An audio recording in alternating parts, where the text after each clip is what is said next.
Le journal de 8h sur Europe 1, Fanny Marceau. Bonjour Fanny. Bonjour Dimitri, bonjour à tous. C'est l'information de la nuit. Après avoir proposé d'évacuer la bande de Gaza vers les pays voisins, Donald Trump envisage désormais d'en prendre possession. Écoutez. Je vois une prise de contrôle à long terme. Je vois que ça va apporter une grande stabilité à cette partie du Moyen-Orient et peut-être à tout le Moyen-Orient.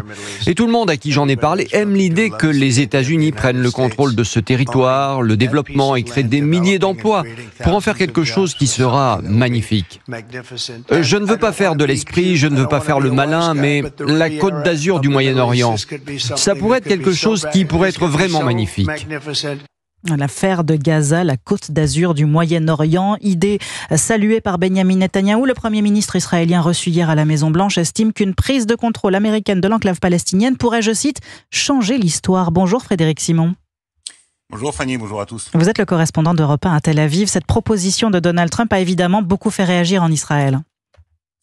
Oui, l'annonce de Donald Trump a surpris ici, où personne n'imaginait que le président américain allait proposer que son pays prenne le contrôle de la bande de Gaza. L'idée de la réinstallation de presque 2 millions de Gazaouis dans d'autres pays séduit l'aile droite du gouvernement Netanyahou, qui avait menacé de le faire tomber si les combats contre le Hamas ne reprenaient pas dès le lendemain des 42 jours de cessez-le-feu prévus par l'accord. Cette même aile droite exprime ce matin son enthousiasme. Ensemble, nous redonnerons au monde sa grandeur, a écrit le ministre Bezalel Smotrich. D'autres membres de la coalition évoque l'aube d'un nouveau jour, une journée historique pour Israël et le Moyen-Orient. Certains observateurs plus prudents estiment que les propositions de Donald Trump constituent une tactique de négociation censée inciter le Hamas à assouplir ses positions dans le cadre des négociations sur la prolongation de la trêve et la libération de tous les otages. Le président américain a d'ailleurs répété hier que cet objectif restait celui de son administration. Les proches des otages n'en sont pas moins inquiets. Certains se sont déplacés à Washington et ils ont annulé le point de presse qu'ils avaient prévu de donner